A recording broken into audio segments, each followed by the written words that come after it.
Hey, what's up guys, it's Sorunke here. Back with another public stock portfolio update. So as usual, we're going to do a recap of what the market did this week. Then we're going to do a recap of the public account and the moves that we made for the week. I'll also recap the AMC challenge that we're doing. I'll give you some important things to watch out for next week. So if any of that interests you, please consider hitting the like button down below and let's get right into it. To recap what happened this week in the market, the S&P 500 fell for the first half of the week. And this downwards momentum started to flatten out early Wednesday. And from about Wednesday afternoon on, the market was just straight up for the rest of the week. I think the cause for that inflection point was mostly due to the CPI data that we saw come out Wednesday morning. I think that the market was bracing for possibly seeing worse inflation readings than we eventually got. And that's why we saw that rally during the last part of the week. But overall for the week, the S&P 500 is up 2%. So now moving on to the public account.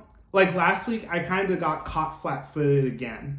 So I was waiting until the CPI data came out on Wednesday before I bought anything. But little did I know that Wednesday morning would have been the best time to buy.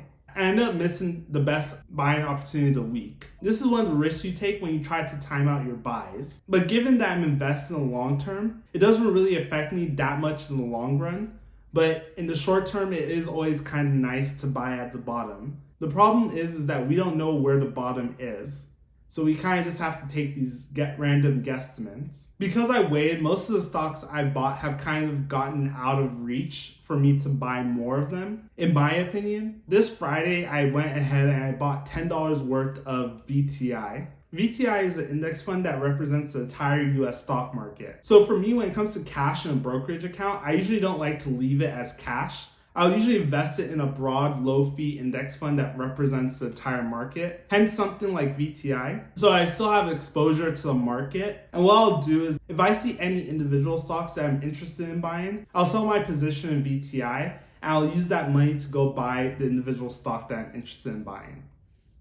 So I bought about $10 worth of VTI at $231 a share. And that position you may see me sell off in the near future to be able to raise money to buy some of the stocks that I have higher conviction in. So here we have the portfolio. Right now it's sitting at $63.47. And overall it's up about 5.79%, or $3.47. Like I said, I'm putting $10 a week into this portfolio, and every single week I have to buy something. And that's why I bought VTI, because I can't leave it as cash. So just recently, Public actually allows you to buy cryptocurrency as well. So let me know in the comment section down below if you guys are interested in seeing me make some crypto buys in this portfolio, or if you just want me to keep it stocks only. So as a part of the portfolio, we have end phase. Makes up about 30% of the portfolio. I'm going to go through these a little bit faster because last time it took me a while to go over each of these. So then next we have Tesla, and Tesla makes up about 18% of the portfolio. Then after that we have Lemonade, and Lemonade makes up about 16% of the portfolio, and our position's about $10.13 there. And then my most recent purchase of VTI, that makes up about 15% of the portfolio. Then we have our position in Google, that's at about $9.97 right now, and makes up about 12.5% of the portfolio. Last but not least, we have Amazon, that makes up about almost 8% of the portfolio, and we have about $4.91 in that position. So moving on to the AMC challenge. Like I said last week, I bought 4 shares of AMC at $37 a share. And at the time of this recording, AMC is currently sitting at $40.15 a share. So I'm up about 8.5%, or about $12.60 in total. And like I've also said in previous videos, I do plan on holding this position until at least the end of the year. So make sure that you guys subscribe and hit the notification bell so I keep you updated on that position and how all my other positions are going. So now let's take a look at the portfolio.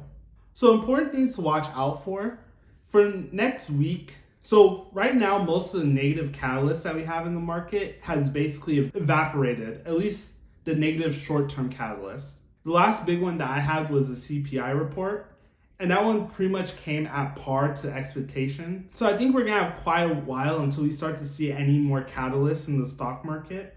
One of the catalysts that we should watch out for is the FOMC meeting that's happening in early November. And the market expectations that in this meeting, Jerome Powell will come out and talk about the Fed's tapering plans.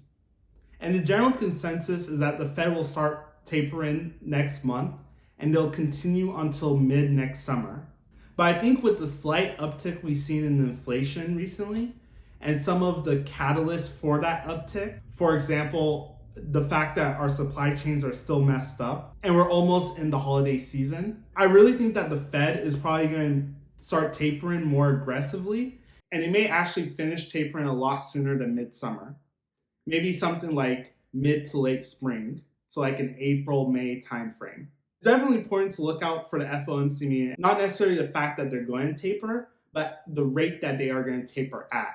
Another long-term thing that we need to watch out for is the debt ceiling and the infrastructure bill. This problem has kind of been averted until early December. But if Congress doesn't come up with a solution in December, this can become a major negative catalyst for the market. And right now, it seems like Congress are kind of putting negotiations of this bill in the back burner. So it's definitely something to watch out for after Thanksgiving, as this could become a serious issue if it's not resolved. So that's pretty much it this week. Thank you guys so much for watching. Please share, like, comment, subscribe, hit the notification bell, all that good stuff. Good luck out there investing, and I'll see you in the next video.